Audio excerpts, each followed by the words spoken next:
උදෑසන 6යි. මේ ශ්‍රී ලංකා ගුවන්විදුලි සංස්ථාවයි. මෙන්න ප්‍රවෘත්ති. සංස්කරණය එදිරිවීර ගුණසේකර, ප්‍රකාශය සේනක උබේසිංහ. මනුෂ්‍යත්වයෙන් පිරිපුන් ගෞරවනීය මානව ප්‍රේමයක් ගොඩනැගීමට ජීවිතය කැප කළ මොහම්මද් නබිනායකතුමාගේ ජන්මදිනය අදයි. නබිනායකතුමාගේ මානුෂීය දර්ශනය අන් කවරදාටත් වඩා වර්තමානයට කාලෝචිත බව ජනාධිපතිතුමා පෙන්වා දෙයි. ගත කරන දුෂ්කර කාලවකවානුව ජය ගැනීම සඳහා නබිනායකතුමාගේ ඉගැන්වීම් ජීවිතයට සමීප කරගන්නයි අග්‍රාමාත්‍යතුමා ඉස්ලාමීය ජනතාවගෙන් ඉල්ලයි. නැනෝ නයිට්‍රජන් දියර පොහොර ආනයනයට කැබිනට් අනුමැතිය. රෝග ලක්ෂණ පෙන්නුම් නොකරන කොවිඩ් ආසාදිතයින් බොහෝ පිරිසක් සමාජය තුළ සිටිය හැකි බවට අනතුරු ඇඟවීම. ශ්‍රේණිධාරී විදුහල්පතිවරුන් ලබන සඳුදා සිට සේවයට. බන්දුල වර්ණපුර මහතාගේ දේහය පිළිබඳ අවසන් කටයුතු අද පස්වරුවේ. බ්‍රසීලයේ කොවිඩ් ආසාදිත මරණ සංඛ්‍යාව 6 ලක්ෂය ඉක්මවයි. පන්දුවාර 2020 ලෝක කුසලාන ක්‍රිකට් තරගාවලියේ ශ්‍රී ලංකාව මුහුණ දුන් පළමු තරගයෙන් පහසු ජයක්. ඕනෑම සමාජයක වෙසෙන මිනිස් වර්ගයාගේ චින්තනයේ සාචාර්යාවේ පදනම බවට පත්ව තිබෙන්නේ ඔවුන් විසින් විශ්වාස කර පිළිගත් ගැඹුරු දහම බව ජනාධිපති ගෝඨාභය රාජපක්ෂ මැතිතුමා පවසයි. අදට යෙදී තිබෙන මොහම්මද් නබිතුමාගේ උපන් දිනය වෙනුවෙන් විශේෂ පණිවිඩයක් නිකුත් කරමින් එතුමා පෙන්වා දෙන්නේ අවංක මිනිසුන් ඉදිරිපිට දෙවියන් වුවද නිරාවරණය වන බවයි. එබඳු පුද්ගලයින් දෙවියන් විසින් ඉහළ ස්ථාන කරා ඔසවා තබන බව මොහම්මද් නබිතුමාගේ ජීවිතය සහ දර්ශනය පිළිබඳ අධ්‍යයනය කිරීමෙන් අවබෝධ කරගත හැකිය. ශ්‍රී ලාංකේය සහ ලෝක ඉස්ලාම් බැතිමතුන්ගේ මහත් ගෞරවාදරයට පත් මොහම්මද් නබිනායකතුමාගේ දර්ශනය තවදුරටත් සමාජගත කර සහජීවනය ඇති කිරීම ඉස්ලාමීය බැතිමතුන් එතුමාට දක්වන විශේෂ ගෞරවයකි. එතුමාගේ ජීවිතය පුරා පවත්වාගෙන ගිය මානුෂීය දර්ශනය අන් කවරදාටත් වඩා අද සමාජ සුභසිද්ධිය සඳහා යොදා ගැනීම කාලෝචිත බවද ජනාධිපතිතුමා පවසයි. ශ්‍රී ලාංකේය ඉස්ලාම් බැතිමතුන් ඇතුළු ජගත් ඉස්ලාමීය ජනතාවගේ ජීවිත ආලෝකවත් වී සියලු දෙනාට සෞභාග්‍ය උදා වේවායි ප්‍රාර්ථනා කරන බවද ජනාධිපති ගෝඨාභය රාජපක්ෂ මැතිතුමා නිකුත් කළ පණිවිඩයේ සඳහන් වේ. මේ අතර මිලාදුන් නබි දින සුභාශිෂ්‍යන පණිවිඩයක් නිකුත් කරන අග්‍රාමාත්‍ය මහින්ද රාජපක්ෂ මහතා පෙන්වා දෙන්නේ මනුෂ්‍යත්වයෙන් පිරිපුන් ගෞරවනීය මානව ප්‍රේමයක් ගොඩනැගීමට අන් අයට ආදර්ශයක් වෙමින් කැප වූ මොහම්මද් නබිනායකතුමා ඉස්ලාම් හරපද්ධතියක් ඇති කළ නියමුවාණන් වන බවයි. ඉස්ලාම් ආගමික ඉගැන්වීම් වලට අනුව කලින් කල දෙවියන් විසින් එවන ලද දූතයන්ගේ අන්තිම දූතයා ලෙස සැලකෙන්නේ මොහම්මද් නබිනායකතුමාය. නබිනායකතුමා එවකට සමාජයේ පැවති විෂමතාවන්ට එරෙහිව බුද්ධිමත් විප්ලවයක් ඇති කිරීමට සමත් විය. ලොව පහළ වූ ශාස්ත්‍රූන් අතර නබිනායකතුමාගේ දර්ශනය වූයේ මානව සමාජය ගුණ නැනබෙලින් හා අවිහිංසාවාදයෙන් පුරවාලීමය. කොවිඩ් වසංගතයට මුහුණ දෙමින් ගත කරන මෙවැනි දුෂ්කර කාලවකවානුවක් ජය ගැනීම උදෙසා නබිනායකතුමාගේ ජීවිත ආදර්ශය තම ජීවිතයට සමීප කරගන්නයි ඉස්ලාමීය ජනතාවට සිහිපත් කරන බව අග්‍රාමාත්‍ය මහින්ද රාජපක්ෂ මහතා වැඩිදුරටත් සඳහන් කරයි. නැනෝ නයිට්‍රජන් දියර පොහොර ආනයනය සඳහා කැබිනට් අනුමැතිය හිමි වේ. එහිදී හෙක්ටයාර් 9 ලක්ෂයකට අවශ්‍ය දියර පොහොර ආනයනය කිරීමට කැබිනට් අනුමැතිය හිමි වූ බව කෘෂිකර්ම අමාත්‍ය මහින්දානන්ද අලුත්ගමගේ මහතා සඳහන් කරයි. නැනෝ නයිට්‍රජන් දියර පොහොර ලීටර් මිලියන 3.1ක තොගයක් දැනටමත් ඉන්දියාවෙන් ඇනෝම් කර තිබේ. එහි පළමු කොටස අද දිවයිනට ලැබීමට නියමිතයි. රෝග ලක්ෂණ පෙන්නුම් නොකරන කොවිඩ් ආසාදිතයින් බොහෝ පිරිසක් සමාජය තුළ සිටිය හැකි බව රජයේ වෛද්‍ය නිලධාරීන්ගේ සංසදය පෙන්වා දෙයි. මේ පිළිබඳ වැඩිදුර තොරතුරු අපගේ අවධානය පිණිසයි විශේෂාංගය තුළින් බලාපොරොත්තු වන්න.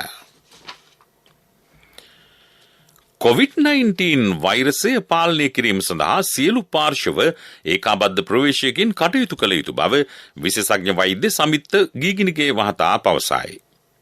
සියලු දෙනා එක්ව සාමූහික ක්‍රියාමාර්ග ගැනීම මගින් වෛරසය පාලනය කළ හැකිය. එන්නත්කරණය අතින් ශ්‍රී ලංකාව ඉදිරියෙන් සිටී.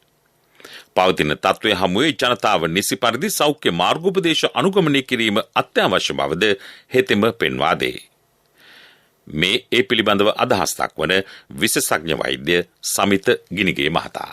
වගකීම කියන එක අපි දෙපාර්ශ්වයටම තියෙන ආයතන වලටත් වගකීමක් තියෙන එක සෞඛ්‍යාංශ වෙන්න පුළුවන් ආරක්ෂකාංශ වෙන්න පුළුවන් සීමාවන් පනවලා තියෙනවා. ඒකට ඒවා හරියට වෙනවද කියන එක අධීක්ෂණය කරන්නත් ඒවා ක්‍රියාත්මක කිරීම අයිතිය නීතිය ක්‍රියාත්මක කරන ආයතන වලට පැවරෙනවා. ඒ ආයතනට විතරක් ප්‍රායෝගික ලෝක කිසිම රටකට ඒක කරන්න බැරි දෙයක්. මම හිතන්නේ මෙතන වැඩි වගකීමක් ජනතාවටත් තියෙනවා. මම කොවිඩ් රෝගියෙක් වෙන්නෙත් නෑ මගෙන් තව කෙනෙකුට කොවිඩ් රෝගිය පතුරවන්නෙත් නැහැ කියන එක. ඉතින් මේ සමාජ වගකීම මේ අවස්ථාවේ අපි හැමෝටම පැවරලා තියෙනවා. එහෙම නැති වුණොත් වෙන්නේ ඒ පුද්ගලයාට විතරක් නෙමෙයි මෙතන පාඩුව සිද්ධ වෙන්නේ. මුළු සමස්ත සමාජයේ පාසල් පද්ධතිය හට ක්‍රියාත්මක කරගන්න බැරි තත්ත්වයක් තියෙනවා. පාසල් විශ්වවිද්‍යාල අරින්න පුළුවන් මට්ටමකට දැන් අපි ඇවිල්ලා ඉන්නවා. ඉතින් මේකෙන් ගොඩ එන්න නම් තියෙන්නේ මේක හැමෝම සාමූහිකව ඒ තමුන්ගේ වැඩ කොටස ඉතුගම ඉෂ්ට කරොත් මේක අපහසු තත්ත්වයක් නෙමෙයි. මොකද රටේ 65% විතර එන්නත්කරණය කරලා තියෙන තත්ත්වය ඉතාමත් හොඳ සාධනීය තත්ත්වයක්. හැබැයි ඒක විතරක් ප්‍රමාණවත් නෑ. ඒක මතින් අපි හැමෝම අර මාර්ගෝපදේශයන් හරියට අනුගමනය කරොත් පැහැදිලිවම අපිට පාලනය කරපු තත්ත්වය තවදුරටත් පාලනය කරගෙන හොඳ මට්ටමකට එන්න පුළුවන්. මේ ප්‍රවෘත්ති ශ්‍රී ලංකා ගුවන්විදුලි සංස්ථාවෙන්.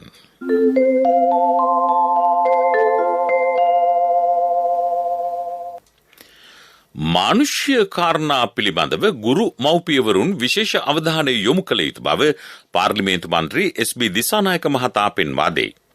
ලෝකයේ සියදිවි විනාශා ගැනීමේ ප්‍රතිශතය ඉහළ මට්ටමක පවතී. කොවිඩ් මරණ සංඛ්‍යාව මිලියන 5 සීමාවට ලංව තිබේ. මෙම තත්ත්වය තුළ ගුරු මව්පියවරුන් වඩාත් සැලකිලිමත් විය යුතු බව මන්ත්‍රීවරයා සඳහන් කරයි.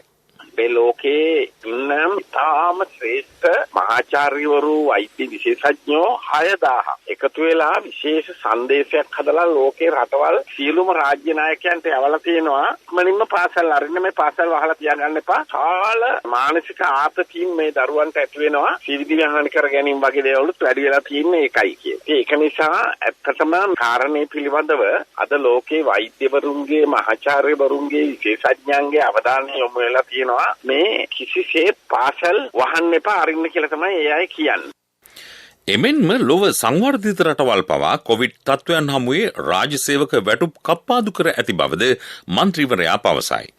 එහෙත් ශ්‍රී ලංකාව තුළ එවැන්නක් සිදු නොවූ බවද එස්.බී. දිසානායක මහතා ජාතික ගුවන්විදුලියට පැවසීය. මේ කොරෝනා වසංගතය හැදුනත් එක්කම ඔය රජයේ සේවකයෝ කොටස් හැටියට වැඩට කැඳවපු අපේ වගේම මහා බ්‍රිතාන්‍යයේ ගෙදර හිටපු අයට ගෙවි පරිභාගයයි. ඇමරිකාවේ ගෙදර හිටපු රජයේ සේවකයන්ට දුන්නේ 40%යි 60යි අතර ගාන. ඉන්දියාව මේ රජයේ සේවකයන්ගේ වැටුප් වැඩිවීම සියල්ල නතර කරා මේ කොරෝනාත් එක්ක. ඒ වගේම මේ ජපානයේ 2016 රජයේ සේවකයන්ට දුන්න වැටුප් වැඩිවීම මේ කොවිඩ් වසංගතයත් එක්ක මේක ඉවත් කරා. ලෝකයේ අනිත් රටවල් වල රාජ්‍යයන් හැසිරලා තියෙන්නේ එහෙමයි. හැබැයි කවුරුවත් රාජ්‍ය සේවකයෝ එළියට බැස්සේ නැහැ. හැබැයි අපි මේ සියලුම ඔය කිව්ව රටවල් සේරම අපිට වඩා පොහොසත් රටවල්. අපි මේ දුප්පත් රටක් වෙලත් අපි මේ අය සියලු දෙනාම ගෙදර හිටපු ඒ අවුරුද්දකටත් වැඩිය ගෙදර හිටපු ඒ මුළු කාලේ මුළු පඩියම දුන්නා. වැටුප් වැඩිවීමත් එහෙමම දුන්නා. ඒ නිසා ඇත්තටම මේ වෙලාවේ මේ ගුරු මව්වරුන්ගෙන් දෙමව්පියන්ගෙන් අපි ඉල්ලන්නේ මේ වෙලාවේ මේ ළමයින්ට උගන්වන්න පාසලවල ළමයින්ට උගන්වන්න ඒකට මුල් තැන දෙන්න. රජයට අපි කියන්නේ මේ වගේ වෙලාවදී විහිළු කරන්න දෙන්න එපා. මේ වෙලාවල සෙල්ලම් කරන්න දෙන්න එපා. රාජ්‍ය බලය පාවිච්චි කරලා අනිවාර්යයෙන්ම පාසල් වහගෙන ඉන්න දඟලනවා නම් ඒ පාසල් අරින්න කියන්නේ. ඒක තමයි මගේ ඉල්ලීම. ශ්‍රේණිධාරී විදුහල්පතිවරුන් මෙම්මස 25 වෙනිදා සිට සේවයට වාර්තා කරන බව ලංකා විදුහල්පති සංගමේ ලේකම් පියසිරි ප්‍රනාන්දු මහතා ප්‍රකාශ කරයි. ශ්‍රේණිධාරී විදුහල්පතිවරුන් මෙන්ම නියෝජ්‍ය සහ සහකාර විදුහල්පතිවරුන්ද එදිනට සේවයට වාර්තා කිරීමට නියමිතය. ඒ අතරේ වැටුප් ගැටලුවට විසඳුම් ලබා ගැනීමට සහ මාණ්ඩලික සේවයේ වරප්‍රසාද දිනා ගැනීමට තවදුරටත් සටන් කරන බව හෙතෙම අවධාරණය කරයි. අභාව ප්‍රාප්ත ශ්‍රී ලංකා ටෙස්ට් ක්‍රිකට් කණ්ඩායමේ පළමු නායකයා ලෙස කටයුතු කළ බන්දුල වර්ණපුර මහතාගේ අවසන් කටයුතු බොරැල්ල පොදු සුසාන භූමියේදී අද පස්වරු 4:30ට සිදු කෙරේ. දේහය ඊයේ පස්වරුවේ පිටකෝට්ටේ පිහිටි ඒ මහතාගේ නිවසට රැගෙන විත් ඇත. මේ යන විට ඔහු 68 වන වියේ පසුවිය. රෝගාතුරව සිටි ඔහු පසුගිය සතියේ පාදයේ සැත්කමකටද මුහුණ දුන්නේය. බන්දුල වර්ණපුර මහතාගේ අභාවය වෙනුවෙන් ජනාධිපති ගෝඨාභය රාජපක්ෂ මැතිතුමා සහ අග්‍රාමාත්‍ය මහින්ද රාජපක්ෂ මහතා ශෝක පණිවිඩ නිකුත් කර තිබේ. ටිවුටර් පණිවිඩයක් නිකුත් කරමින් ජනාධිපතිතුමා සඳහන් කර ඇත්තේ ප්‍රවීණ ක්‍රිකට් ක්‍රීඩක බන්දුල වර්ණපුර මහතාගේ අභාවය මෙරට ක්‍රීඩා ක්ෂේත්‍රයට ඇති කළ බලවත් පාඩුවක් බවයි. ජාතික ක්‍රිකට් කණ්ඩායමේ පුහුණුකරු ලෙසත් ශ්‍රී ලංකා ක්‍රිකට් ආයතනයේ පරිපාලන නිලධාරියෙකු ලෙසත් වර්ණපුර මහතා කටයුතු කළේය. මෙරට ක්‍රිකට් ඉතිහාසයේ ටෙස්ට් වරම් හිමි වූ පළමු ශ්‍රී ලාංකිකයා ඔහු වීමද විශේෂත්වයකි. එවැනි ප්‍රවීණ ක්‍රිකට් ක්‍රීඩකයෙකුගේ අභාවය පිළිබඳ ඇසීමෙන් තමා බලවත් සංවේගයට පත් වූ බව අග්‍රාමාත්‍යවරයා නිකුත් කළ ශෝක පණිවිඩයේ සඳහන් වේ. අන්තර්රාජ්‍ය සේවක නිර්මාණ තරඟාවලිය 2021 සඳහා නිර්මාණ භාර ගැනේ. නොවැම්බර් මාස 15 වෙනි දිනට පෙර සියලු නිර්මාණ බුද්ධ ශාසන ආගමික හා සංස්කෘතික කටයුතු අමාත්‍යාංශයට යොමු කළ යුතුය. සිංහල හා දෙමළ භාෂා මාධ්‍යවලින් නිර්මාණ තරඟාවලිය පැවැත්වේ. ළමා කතා, පද්‍ය රචනා, ගීත රචනා, චිත්‍ර, කෙටි කතා, කෙටි චිත්‍රපට, ඡායාරූප සහ කෙටි නාට්‍ය අංශ යටතේ තරඟාවලිය සංවිධානය කරේ. වැඩිදුර තොරතුරු www.culture.gov.lk වෙබ් අඩවියෙන් සහ දුරකථන අංක 0112 86 1325 ඔස්සේ ලබාගත හැකිය. පුරාවිද්‍යා විෂයට පාසල් සිසුන් ආකර්ෂණය කර ගැනීම සඳහා නව වැඩපිළිවෙලක් දැන් ක්‍රියාත්මකයි. සරල බසින් ලියවුණු කුඩා පොත් මුද්‍රණය කර පාසල් පුස්තකාල වෙත ලබා දීම ඒ යටතේ සිදු කරන බව පුරාවිද්‍යා දෙපාර්තමේන්තුවේ මාධ්‍ය ප්‍රකාශක රංග කුරේ මහතා ජාතික ගුවන්විදුලියට පැවසීය. පුරාවිද්‍යාව සම්බන්ධ ප්‍රාමාණික දැනුමක් ඇති විද්වතුන්ගේ සහායද මේ සඳහා හිමිව තිබේ. අපේ හෙළයන් ගලින් කළ විස්කම් මිනිසාගේ අතීතයේ සොයා මානව විද්‍යාව අතීතයේ විසූ හෙළ ජනයාගේ දේශීය ආහාර රටාව අපේ පැරණි ගොඩනැගිලි විස්කම් එලෙස රචනා වී ඇති ග්‍රන්ථ කීපයක් බව රංග කුරේ මහතා වැඩිදුරටත් සඳහන් කරයි. ශ්‍රී ලංකා ගුවන්විදුලි සංස්ථාවේ හිටපු අධ්‍යක්ෂ ජනරාල්වරයෙකු වන අශෝක කොළඹගේ මහතා අභාව ප්‍රාප්ත වී අදට වසර 6ක් සපිරේ. පේරාදෙණිය විශ්වවිද්‍යාලයෙන් දර්ශනය පිළිබඳ ගෞරව උපාධියක් හිමි කරගෙන ඇති හේතම ශ්‍රී ලංකා පරිපාලන සේවයේ ජ්‍යෙෂ්ඨතම නිලධාරියෙකි. කොළඹගේ මහතා රාජ්‍ය සම්මානලාභී සාහිත්‍යදරයෙකුද වේ. ඔහු ගුවන්විදුලි සේවයේ පූර්වගාමියෙකු වන ඩී.එම්. කොළඹගේ මහතාගේ වැඩිමල් පුත්‍රයායි. මීළඟට ප්‍රමුඛ ප්‍රවෘත්ති බලාපොරොත්තු වන්න. ප්‍රමුඛ පුවත ඔබ වෙත ගෙනෙන්නේ සෑම ගෙදරකම සිටිය යුතු වෙද මහත්මයා සිද්ධාලේප. සෞඛ්‍යාංශවල අනුමැතියෙන් තොරව පොදු ප්‍රවාහන සේවා ක්‍රියාත්මක නොකරන බව රාජ්‍ය අමාත්‍ය දිලුම් අමනුගම මහතා ප්‍රකාශ කරයි. ලබන 21 වෙනිදා දක්වා පළාත් සංචරණ සීමා බලපැවැත්වේ. එම කාලය තුළ පළාත් අතර බස් රථ ධාවනය සිදු නොවේ. ඒත් අවශ්‍යතාව මත විශේෂ අනුමැතියකට යටත්ව සීමා සහිතව පළාත් අතර බස් රථ ධාවනයට බලාපොරොත්තු වන බව දිලුම් අමනුගම මහතා ජාතික ගුවන්විදුලියට පැවසීය. ප්‍රමුඛතම පුවත ඔබ වෙත ගෙන ආවේ සිද්ධාලේප ලක්වියාව. ශක්ති හඬ අවධානය පිණිසයි. රෝග ලක්ෂණ පෙන්නුම් නොකරන කොවිඩ් ආසාදිතයින් බොහෝ පිරිසක් සමාජය තුළ සිටිය හැකි බව රජයේ වෛද්‍ය නිලධාරීන්ගේ සංසදයේ ලේකම් වෛද්‍ය කමල් ඒ පෙරේරා මහතා පවසයි. කොවිඩ් වසංගතය සම්බන්ධයෙන් ජනතා අවධානය ගිලිහි ගොස් තිබේ. රට තුළ ජනතාවගේ සංචරණයන් ඉතා නිදහස්ව සිදුවන බව නිරීක්ෂණය වේ. එන්නත්කරණය හේතුවෙන් බොහෝ විට රෝග ලක්ෂණ පෙන්වීම අඩු වී ඇත. එම නිසා සමාජය තුළ ජීවත් වන ආසාදිතයින් හඳුනා ගැනීම ගැටලුවකි. වෛරසය පැතිරීම පාලනය කිරීම සඳහා ජනතාව සෞඛ්‍ය මාර්ගෝපදේශ අනුගමනය කිරීම අනිවාර්ය වේ. සෞඛ්‍ය අංශවලට පමණක් වගකීම බාරදී ජනතාව නොසලකිලිමත්ව කටයුතු කරන්නේ නම් ඉදිරිය සුබදායක නොවේ. විනෝද චාරිකා යාමට පවා ඇතැම් පිරිස් කටයුතු කරති. මෙය ඒ සඳහා සුදුසු කාලය නොවේ. ජනතාව සංචරණය සිදු කළ යුත්තේ අත්‍යවශ්‍ය කාරණා සඳහා පමණි. පවතින තත්ත්වය පිළිබඳව රටවැසි සියලු දෙනා අවධානයෙන් කටයුතු කළ යුතු බව රජයේ වෛද්‍ය නිලධාරීන්ගේ සංසදය අවධාරණය කරයි. මේ රටේ සමස්ත පුරවැසියන්ගේ විශේෂ අවධානයටයි. විදෙස් පුවත්.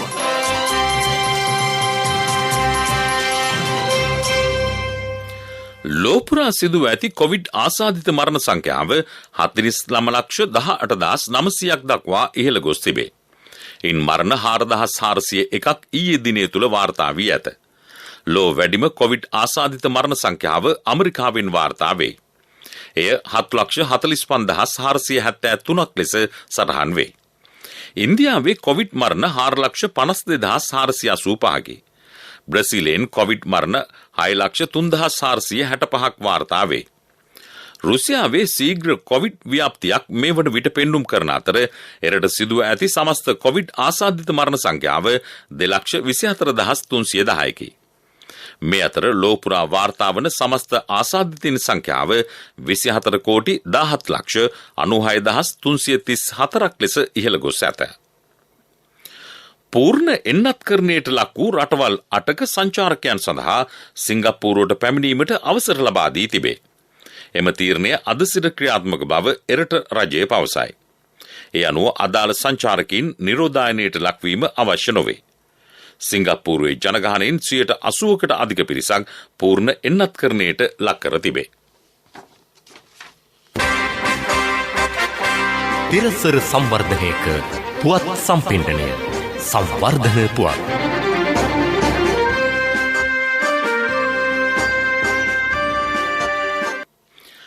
විසිතුරු මසුන් සහ මිරිදිය මසුන් ආශ්‍රිත කර්මාන්ත සංවර්ධනය සඳහා රජයේ විශේෂ අවධානයක් යොමුව තිබේ. එම කර්මාන්ත සඳහා එක්වන නවකයන් සඳහා අවශ්‍ය මුදල් ප්‍රතිපාදන ලබා දීමේ වැඩපිළිවෙල ක්‍රියාත්මක බව රාජ්‍ය අමාත්‍ය තාරක බාලසූරිය මහතා සඳහන් කරයි. මෙම කර්මාන්ත සංවර්ධනය කිරීම තුළින් රටට විදේශ විනිමය ලබාගත හැකිය. තරුණ තරුණයන් විසිතුරු මත්ස්‍ය වගාවට යොමු වීම සතුටට කරුණක් බවද හෙතෙම පවසයි. ක්‍රීඩා පුවත්. පන්දුවාර 2020 ලෝක කුසලාන ක්‍රිකට් තරගාවලියේ ඊයේ රාත්‍රී අබුඩාබිහි පැවති තරගයේදී නැමීබියානු කණ්ඩායම් පරදවා ශ්‍රී ලංකා කණ්ඩායම කඩලු 7ක ජයක් වාර්තා කළේය. තරගයේ පළමුව පන්දුවට පහර දුන් නැමීබියානු කණ්ඩායමට ඕවර් 19යි පන්දු 3කදී සියලු දෙනා දැවී ලබාගත හැකි වූයේ ලකුණු 96ක් පමණි. මහේෂ් තීක්ෂණ කඩලු 3ක් බිඳහෙළිය. ලහිරු කුමාර සහ වනිදු හසරංග කඩලු 2 බැගින් බිඳහෙලීමට සමත් වූහ. ශ්‍රී ලංකා කණ්ඩායම ඕවර් 13යි පන්දු 3කදී කඩලු 3කට ලකුණු 100ක් ලබා තරගයේ ජය වාර්තා කළේය. ශ්‍රී ලංකා කණ්ඩායමේ මුල් කඩලු 3ම ලකුණු 26ක් තුලදී බිඳ වැටුණි. අවිෂ්ක ප්‍රනාන්දු නොදවී ලකුණු 30යි. බානුක රාජපක්ෂ නොදවී ලකුණු 42ක් රැස් කළේය. ඔහුගේ ඉනිමට 4 පහර 4ක් සහ 6 පහර 2ක් ඇතුළත් විය. තරගයේ වීරයා ලෙස මහේෂ් තීක්ෂණ නම් කෙරෙන. ශ්‍රී ලංකා කණ්ඩායම් සහභාගී වන මීළඟ තරගය අයර්ලන්ත කණ්ඩායම් සමග හෙට පැවැත්වේ. මේ අතර ඊයේ පැවති තවත් තරගයකදී නෙදර්ලන්තයේ පරදවා අයර්ලන්තය කඩලු 7ක ජයක් වාර්තා කළේය. තරගාවලියේ සියලු තරග පිළිබඳ සජීවී විස්තර ප්‍රචාරය ගැනීමේ නිල අයිතිය හිමි වී ඇත්තේ ජාතික ගුවන් විදුලියටයි. ජාතික ක්‍රීඩා විකාශනය ඔස්සේ එම තොරතුරු ගෙන එනු ලැබේ. කොළඹින් FM තරංගමාලා 107.3න් යටියන් තොටින් 107.5න් හුන්නස්කිරියෙන් 97.4න් කරගහතැන්නෙන් 97.3න් දෙනියායෙන් 104.7න් හපුතලෙන් 90.1න් රදල්ලෙන් 102.1න් කොකාවිල් 89.8න් ශ්‍රාවක ඔබට ඊට සවන් දිය හැකිය. ව්‍යාපාරික පුවත් ඔබ වෙත ගෙන එන්නේ NSB සල්ලි එහෙන් තෑගි මෙහෙන් ස්වර්ණ ජයන්ති වාසනා ජයග්‍රාහකයා ඔබද. රටපුරා දියර කිරි ප්‍රචලිත කිරීමේ වැඩසටහනක් ලබන වසරේ සිට ආරම්භ කරන බව රාජ්‍ය අමාත්‍ය DB හේරත් මහතා පවසයි. ජීවනෝපාය සංවර්ධන වැඩපිළිවෙලක් ග්‍රාමීය මට්ටමින් ක්‍රියාවට නැංවීම සඳහා ලබන අයවැයෙන් මුදල් වෙන් කෙරේ. ඊට අදාළව ග්‍රාමීය මට්ටමේ සිට ජාතික මට්ටම දක්වා අදහස් ලබා ගැනේ. දේශීයත්වයට මුල් තැන දෙමින් මෙම වැඩපිළිවෙල ක්‍රියාත්මක කරන බව හෙතෙම පෙන්වා දේ. ව්‍යාපාරික පුවත් ඔබ වෙත ගෙනාවේ NSB සල්ලි එහෙන් තෑගි මෙහෙන් ස්වර්ණ ජයන්ති වාසනා ජයග්‍රාහකයා ඔබද NSB ස්වර්ණ ජයන්තිය වෙනුවෙන් සුපිරි ජයග්‍රාහකයාට රන් පවුන් 50ක් දෙවැනි ජයග්‍රාහකින් 10 දෙනාට ස්කූටර් දෙවැනි ජයග්‍රාහකින් 10 දෙනාට iPhone සිව්වැනි ජයග්‍රාහකින් 29 දෙනාට mountain bike 2021 ඔක්තෝබර් 1 වෙනිදා සිට 2022 සැප්තැම්බර් 30 දක්වා NSB Youth Trust හා අවමය මාසිකව ඇමරිකානු ඩොලර් 100ක් හෝ ඊට සමාන ඕනෑම විදේශ මුදලක් මාස 6ක් නොකඩවා එවන්න. ආර්ථික පුවත් ආවරණය ඔබේ ඕනම අවශ්‍යතාවයකට සුදුසු මූල්‍ය විසඳුම් දෙන එන අය දියුණු වෙන අය එන LOLC සමූහය එන්න දියුණු වෙන්න. කාබනික පොහොර ප්‍රචලිත කිරීමේ වැඩපිළිවෙල අඛණ්ඩව ක්‍රියාත්මකයි. හම්බන්තොට දිස්ත්‍රික්කයේ ගොවි ජනතාව මේ වන විට කාබනික පොහොර නිවෙස් තුළදීම නිෂ්පාදනය කිරීම ආරම්භ කර තිබේ. කාබනික පොහොර මෙට්‍රික් ටොන් 15,000ක් පමණ එම දිස්ත්‍රික්කයේ ජනතාව මේ වන විටත් නිෂ්පාදනය කර ඇති බව දිස්ත්‍රික් ලේකම් ප්‍රියන්ත සුමනසේකර මහතා සඳහන් කරයි. ඉදිරි මාස් කන්නේ ඉලක්ක කරගනිමින් මෙම වැඩපිළිවෙල ක්‍රියාත්මකයි. වැඩිදුරටත් අදහස් දක්වන හම්බන්තොට දිස්ත්‍රික් ලේකම් ප්‍රියන්ත සුමනසේකර මහතා. උන් ගෙන්වීම අඩු කරපු නිසා පිටටින් ගෙන්වීම නැවැත්වීම නිසා නිෂ්පාදනය ඉතාම ඉහළ ගිහිලා තියෙනවා. කිලෝග්‍රෑම් ලක්ෂ 25ක් පමණ නිෂ්පාදනයක් තියෙයි කියලා බලාපොරොත්තු වෙනවා. මුංගගාවේ නිෂ්පාදන ටික මිලදී ගන්න කටයුතු සංවිධානය කළ දෙනවා. ඒ අනුව අපි ගවඩා පාසුකම් තියෙනවා. මිලදීගෙන දිවෙන පුරා බෙදා හැරීමේ සම්පූර්ණ කටයුතු සංවිධානය කරනවා. මගේ මහත්තයා දාපු මේ රත්තරන් මුද්ද තමයි මගේ ජීවිතේ. LOLC එකට ඔයාලගේ රත්තරන් පණ වගේ. ඔයාලගේ රන් බහන්න අපි ළඟ තියනකල් ඔයාලට ජීවිත රක්ෂණයකුත් දෙන්නේ අපි විතරයි. වෙලාවට ගෙවා ගන්න බැරි වුණොත් ඔයාලගේ රත්තරන් කොහොම හරි ඔයාලටම දෙන එකයි අපේ ප්‍රතිපත්තිය. ගෙවා ගන්න අමාරු වුණොත් අපි කතා කරලා විසඳුමකුත් දෙනවා. මුද්දට මං හිතපු නැති ගාණක් හම්බුණා. ආපු ගමන් වැඩෙත් උනා. වටිනා තෑග්ගකුත් හම්බුණා. LOLC එක කරන ගනුදෙනුවක් රත්තරන් වටින ගනුදෙනුවක් කියන්නේ ඒකනේ. LOLC ෆයිනෑන්ස් රන්සවි රන්නය සේවාව. රත්තරන්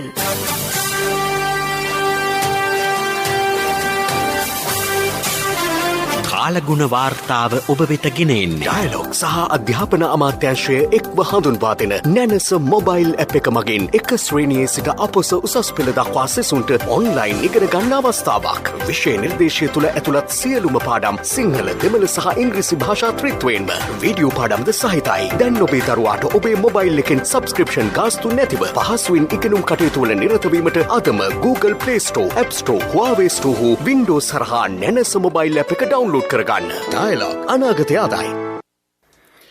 කළුතර ගාල්ල හා මාතර දිස්ත්‍රික්කවලට විටින් විට වැසි ඇතිවීමේ හැකියාව පවතී. සබරගමුව මධ්‍යම හා වයඹ පළාත්වලත් කොළඹ හා ගම්පහ දිස්ත්‍රික්කවලත් වැසිවාර කිහිපයක් ඇතිවේ. ඌව පළාත අම්පාර හා මඩකලපුව දිස්ත්‍රික්කවල රාත්‍රී කාලයේදී වැසි ඇතිවිය හැකිය. මධ්‍යම කඳුකරේ බටහිර බෑවුම් ප්‍රදේශවලත් උතුරු මැද වයඹ සහ දකුණු පළාත්වලත් ත්‍රිකුණාමලය දිස්ත්‍රික්කයේත් සුළඟේ වේගය වැඩි විය හැකිය.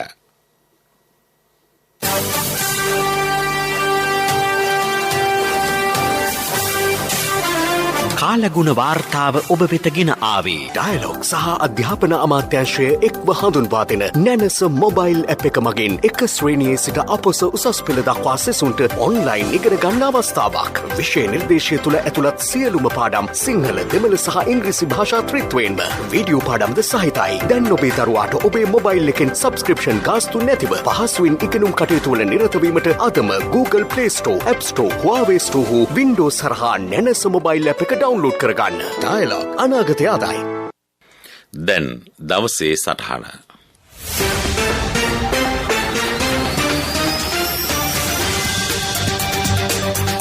පොහොර නැතයි කවුරු කොහොම කියා සිටියත් උද්ඝෝෂණ සිදු කළත් කාබනික පොහොර රටතුළ ව්‍යාප්ත කිරීමට රජයගත් තීන්දුව කෙසේවත් ආපස්සට හැරවීමට කිසිදු බලවේගයකට හැකියාවක් නැහැ. 1972 මැතිනිය දේශීය ගොවිතැනට තැනදී විදේශීය ආහාර නවත්වා දැමුවා. ගොවි සංග්‍රාමයකට පියවර තැබුවා. එදා සාර්ථක වූ කෘෂි කර්මාන්තය යලි විනාශ කර මහා ජනතාවට පිටරට වස කැවුවේ 1977 ජේ.ආර්. ජයවර්ධන ආණ්ඩුවයි. 1977 සිට මේ දක්වා වකුගඩු රෝගයෙන් මියගොස් ඇති ඇති පුද්ගලයන් සංඛ්‍යාව ලක්ෂ 20ක් පමණ වේ. ඉන් ලක්ෂ 8ක් පමණ ගොවියෝය. තවත් වසර 10ක් පමණ වන විට මේ වසවිස කෑවොත් මේ රටේ මේ යන ප්‍රමාණය මෙපමණකයි කියා ගණන් කළ නොහැකිය. දිවයිනේ දිස්ත්‍රික්ක ගණනාවක ගොවි ජනතාව කාබනික පොර වගාවට සියලු බිම් කුඹුරු සියල්ල සකස් කර අවසන්. කාබනික පොර ටොන් ගණනාවක් ගොවින්ට ලබා දීමට අද හෙට සූදානම් කර තිබෙනවා. හම්බන්තොට දිස්ත්‍රික්කයේ ගොවින් නිවෙස්වලදීම කාබනික පොර ටොන් 15000ක් සකස් කරගෙන තියෙනවා. ඇතැම් ආයතන රටට අවශ්‍ය ඕනෑතරම් කාබනික පොර සැපීමට සූදානම්ව සිටිති. මේ කිසිදු දෙයක් පිළිබඳව හරි හැටි කරුණු නොදත් ඇතැම් කණ්ඩායම් පොහොර හරහා රජයට එරෙහි උද්ඝෝෂණ සිදු කරනු ලබනවා. ඒ ගොවි ජනතාවට ඇති ආදරයකට නොව රජයට එරෙහිව රටේ ජනතාව නැගී සිටීමට ගන්නා උත්සාහයක් පමණයි. රටත් රටේ ජනතාවත් ආරක්ෂා කර ගැනීමට ජනාධිපතිවරයා කොවිඩ් මර්ධනයේදී දැඩි කැපවීමක් සිදු කළා. එහි ප්‍රතිඵලය දැන් ලැබී තිබෙනවා. භාණ්ඩාගාරයේ හිස් කර හෝ එන්නත් ලබා දෙන්නේ එතුමා උපදෙස් ලබා දී තිබුණා. එසේනම් ජනාධිපතිතුමාට චෝදනා එල්ල කිරීමට පෙර එතුමා කෘෂිකර්මාන්තයේ කඩා වැටෙන්නට ඉඩ දී යන්න දෙවරක් සිතා බැලිය යුතුව ඇත. පිටපත විජයානි එදිරිසිංහ. මම ටීඩීකේ ජයන්ත.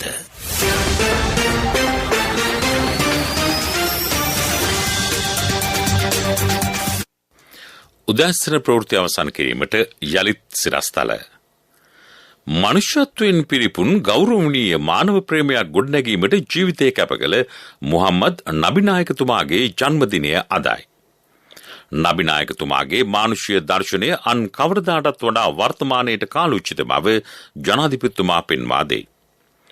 ගත කරන දුෂ්කර කාලවකවානුව ජය ගැනීම සඳහා නබිනායකතුමාගේ ඉගැන්වීම් ජීවිතයට සමීප කරගන්නයි අග්‍රාමාත්‍යතුමා ඉස්ලාමීය ජනතාවගෙන් ඉල්ලයි.